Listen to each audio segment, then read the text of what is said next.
The first sign was the silence. One moment, the emergency room of Riverbend General Hospital was a symphony of controlled chaos, rhythmic beep of a heart monitor, the squeak of worn gurney wheels, the urgent murmur of a resident calling out vitals, the sob of a woman in the waiting room. The next moment, it was all gone. The beeps flatlined into an unnerving quiet. The lights buzzed, flickered, and died, plunging the windowless space into an absolute, suffocating darkness. A collective gasp sucked the remaining air from the room. For a single, suspended heartbeat, there was only the sound of breathing. Then, Maya Rodriguez's voice cut through the black. "Nobody move. Stay with your patients. Helen, get the crash cart glow sticks cracked and on the floor. Marco, check the circuit for the vent bay. Now." Her voice was calm, a steady anchor in the sudden storm of black. This was her world. For 8 years, Maya had navigated the currents of human suffering that flowed through this place. She had seen the city's heartaches laid bare under these unforgiving fluorescent lights, and now, even without them, she could see it all. She knew the layout of the ER by heart, the placement of every bed, every supply closet, every potential hazard. A moment later, the hospital's backup generators roared to life with a deep, guttural groan.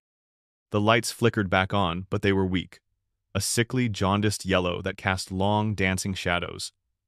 Only half the monitors rebooted. A wave of alerts began to buzz from the pockets of every nurse and doctora's citywide blackout. The main grid, old and overburdened, had finally failed. "Just another Tuesday," Maya muttered, deftly reinserting an IV into the arm of a trembling elderly man whose own shaky hand had dislodged it in the dark. "You're okay, Mr. Gable," she said, her voice soft, a stark contrast to the command she'd issued seconds before. "Just a power outage. We've got this." He looked up at her, his fear receding in the face of her competence. This was Maya's gift. She was a fortress of calm in the epicenter of panic. It was a skill honed not just by training, but by a deep-seated, almost ferocious sense of duty. She was here to fix what was broken, to stand in the gap when things fell apart. And things were always falling apart. Just that morning, she'd found another memo from administration in her locker, a cheerful, 2-page missive on optimizing charting efficiency for enhanced billing cycles. She'd crumpled it without reading past the title. You could either stand in front of a computer, optimizing billing cycles, or you could stand beside a bed holding a patient's hand. You couldn't do both. Maya had made her choice a long time ago. She finished with Mr. Gable and moved toward the nurse's station when her personal cell phone, a lifeline to the outside world, began to ring. The caller ID sent a jolt of apprehension through her. Dr. Anya Sharma. Anya wasn't just a colleague. She was Maya's friend from the trenches of nursing school, a brilliant pediatrician who had chosen to run a small, perpetually underfunded pediatric clinic in the one place that could afford to fund it properly, and yet rarely did. The pristine, wealthy enclave of Beacon Point, just across the Bridger River.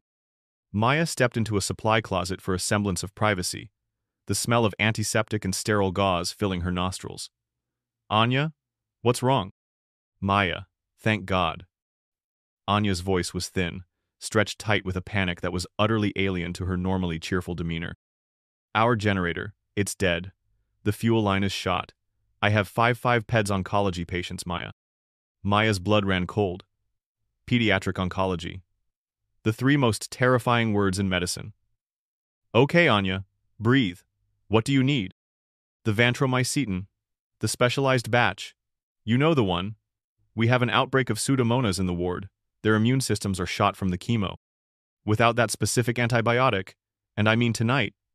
She didn't need to finish the sentence. Sepsis would move through those fragile little bodies like a wildfire. "It's here," Maya said immediately, her mind already racing. "In the main pharmacy fridge. I'll get Thorne to authorize an emergency transfer. A police escort, maybe." A fragile sliver of hope entered Anya's voice. "You think he'll do it?" Maya thought of the memo in her locker, of the man who had once tried to bill a grieving family for the cost of the defibrillator pads used in the failed attempt to save their father. "He has to," Maya said, with more conviction than she felt. "These are children's lives." Dr. Richard Thorne's office was an island of calm precision in the hospital's sea of flickering chaos. It was lit by a single, powerful, battery-operated lamp that cast a clinical white light on his organized desk. Not a single paper was out of place. Thorne himself was immaculate in a crisp shirt, his tie still perfectly knotted, as if the citywide blackout were a minor, pre-scheduled inconvenience. He listened to Maya's frantic explanation with a placid, unreadable expression, his fingers steepled under his chin. "I understand the urgency, Nurse Rodriguez," he said when she finished, his voice as smooth and sterile as his surroundings. "However, the situation is not that simple." He swiveled his leather chair to face his tablet, which was glowing with its own internal power. He tapped the screen.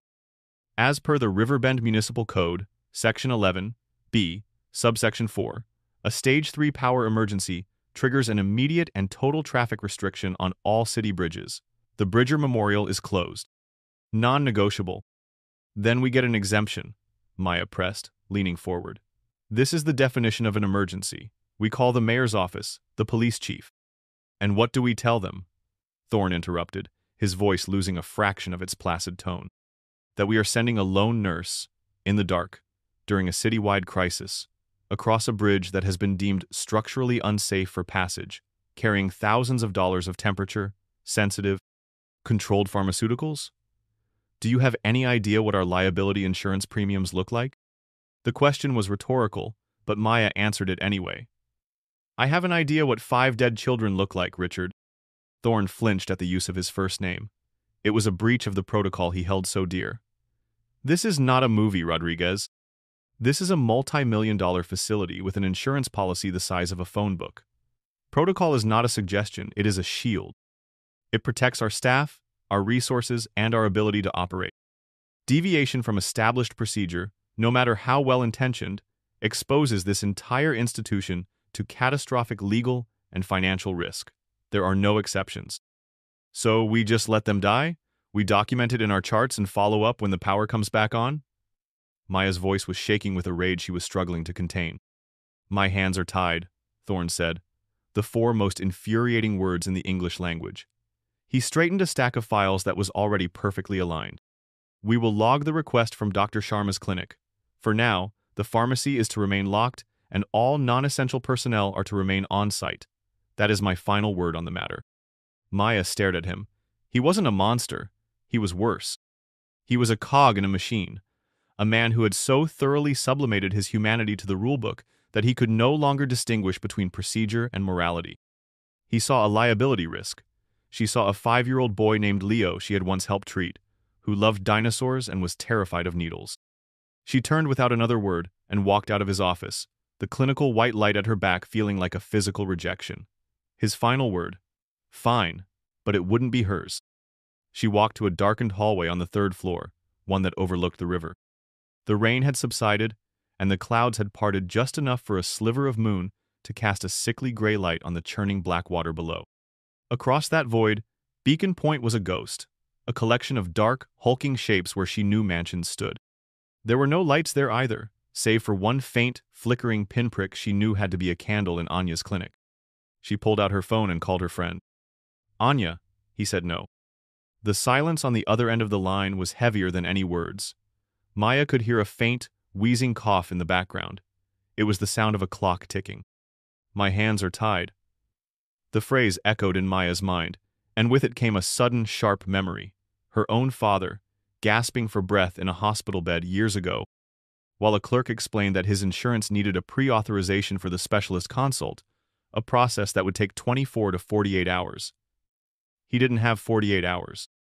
The system hadn't saved him then, and it wouldn't save Anya's kids now.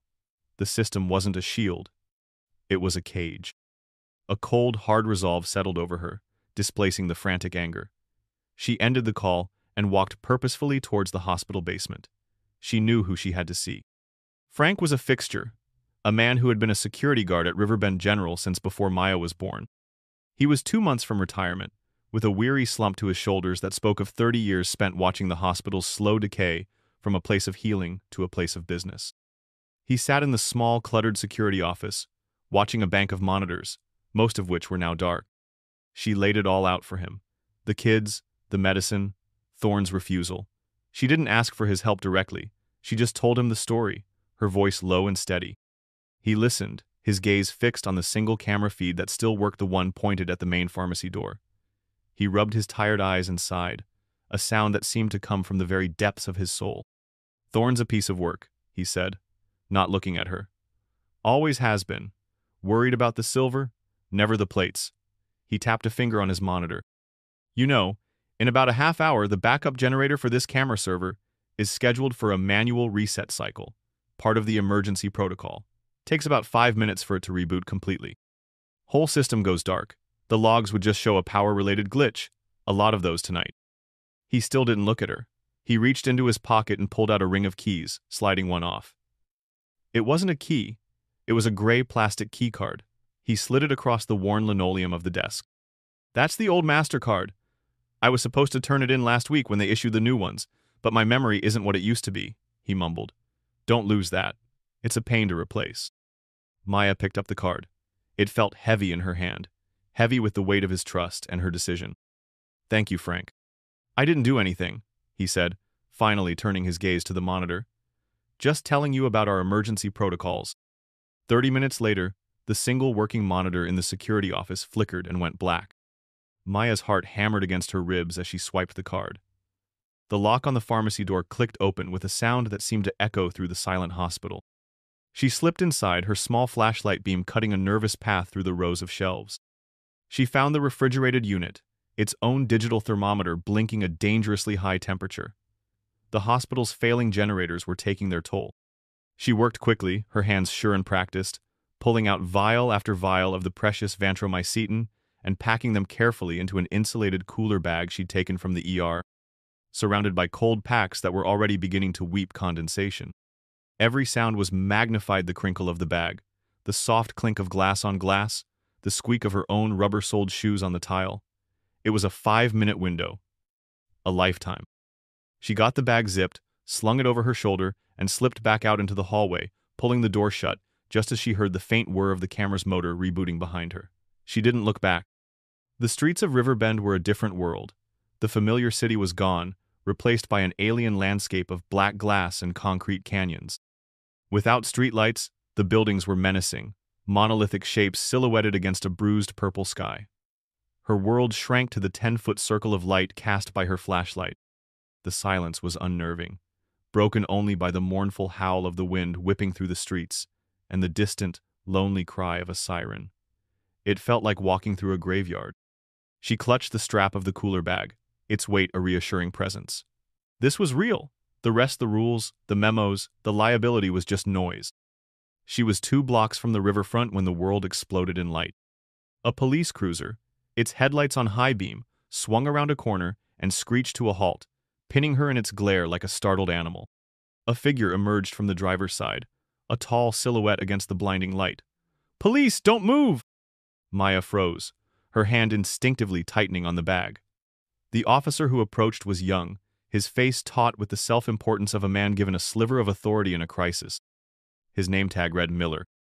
"Ma'am, what are you doing out here?" he demanded, his hand resting on the butt of his holstered gun. "There's a citywide emergency curfew.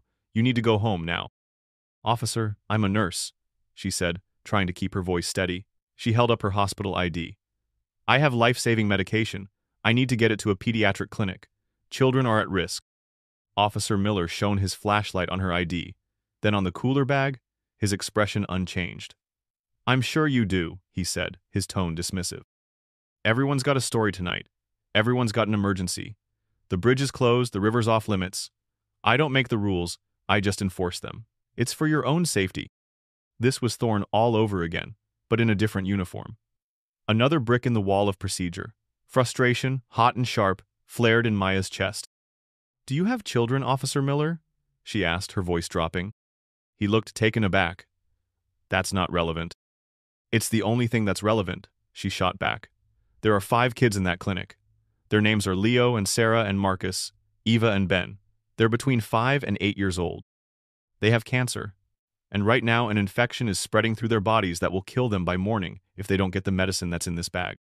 So you can stand here and quote your rulebook to me, or you can let me go and save their lives." She held his gaze, refusing to look away. She poured every ounce of her conviction, every memory of every patient she'd ever lost, to a delay or a technicality, into that stare.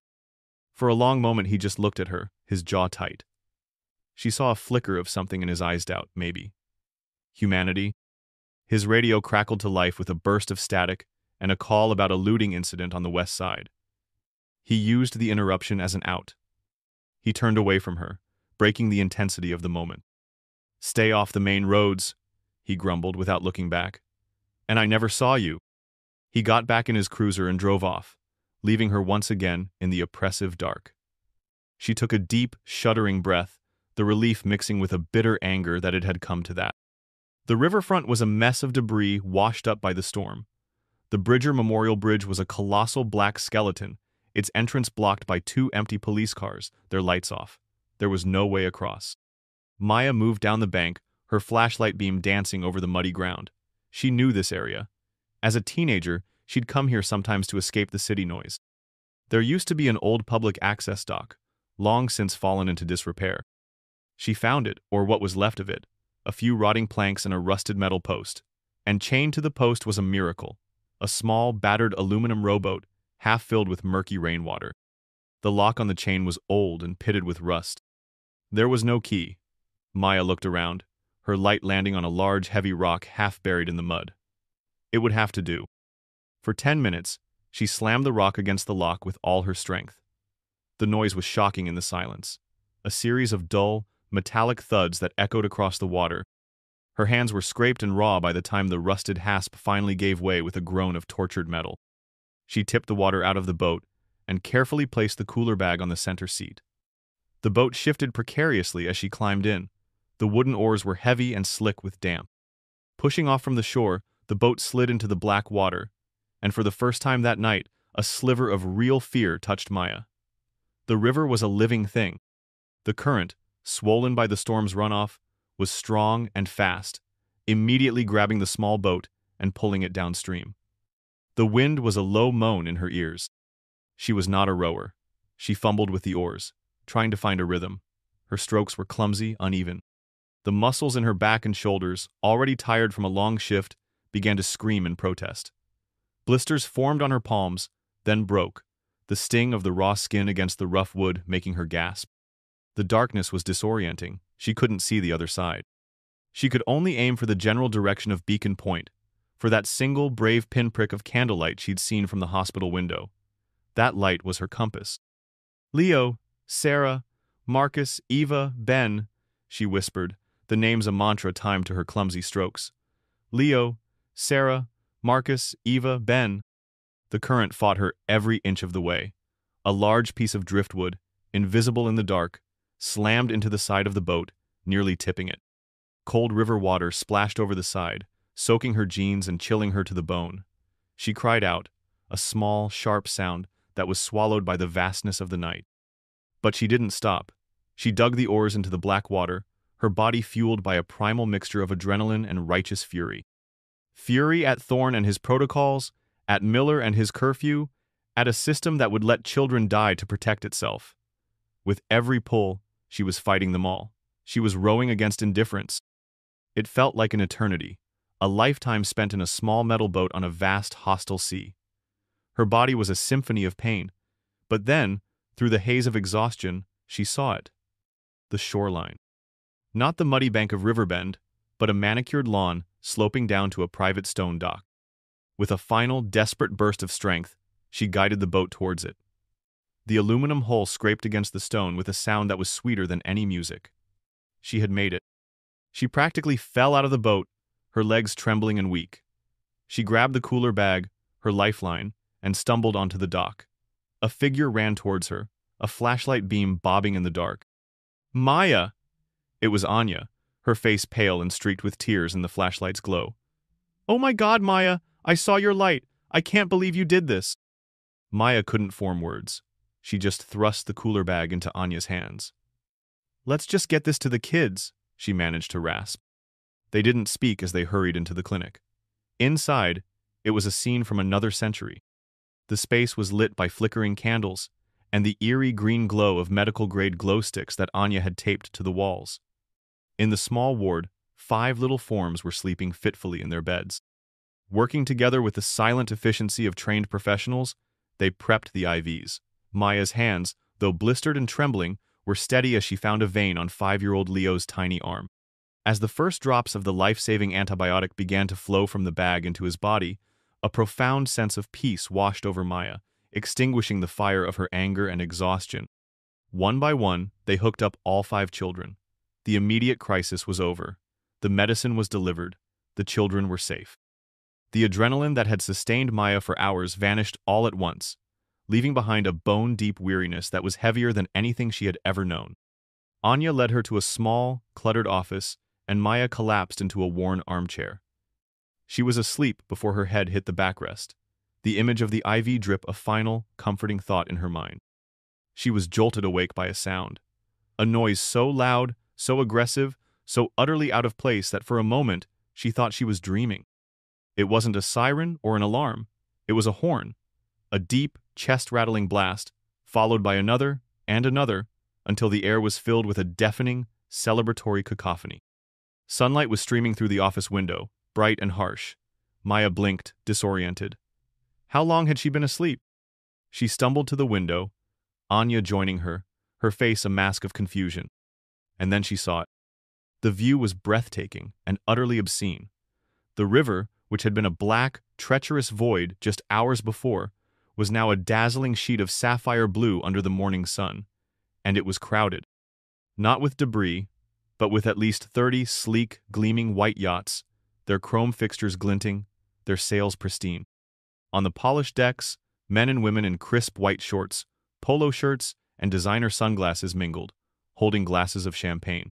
A massive banner hung from the dock of a sprawling building nearby, its bold letters proclaiming, Beacon Point Yacht Club 75 Annual Founders Day Regatta.